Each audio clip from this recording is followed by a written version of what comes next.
And now that ABC News exclusive with Attorney General William Barr talking about race and policing, the Black Lives Movement, the Black Lives Matter movement, and that moment largely peaceful protesters were forcefully moved outside the White House. Our Chief Justice Correspondent Pierre Thomas spoke with Barr and has more. In the wake of nationwide protests spurred by the death of George Floyd, Attorney General William Barr acknowledging African Americans do face bias in policing. I do think that it is a widespread phenomenon that African American males particularly are treated with extra suspicion and maybe not given the benefit of the doubt.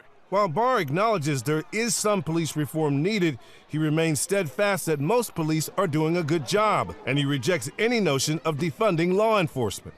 But Barr chose not to engage on the question of whether the president was stoking racial tensions. He was saying things like that removing the flags from NASCAR events hurt a lot of people.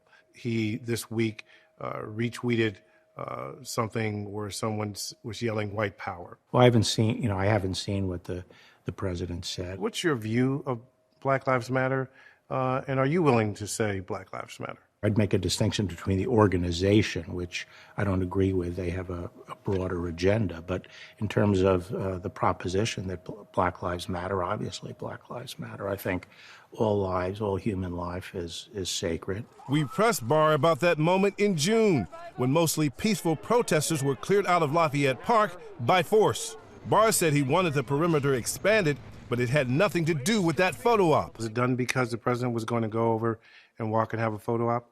No, the plan was to move the demonstrators up toward I Street to take the pressure off Lafayette. We had gone through 3 nights of rioting. There had been fires set. There had been 80 or 90 federal officers injured, fires right there in the White House quad, essentially. And we were determined that that wasn't going to go on for a 4th night. And you're not uncomfortable with what you saw? No.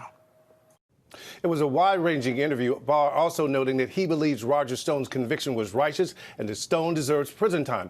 But with Stone possibly reporting to prison as early as next week, Barr admitted it's the president's call whether to commute Stone's sentence or pardon him, something the president appears to be considering, George. Pierre Thomas, thanks very much. Well, hey there, GMA fans. Robin Roberts here. Thanks for checking out our YouTube channel. Lots of great stuff here. So go on, click the subscribe button right over here to get more of awesome videos and content from GMA every day, anytime. We thank you for watching, and we'll see you in the morning on GMA.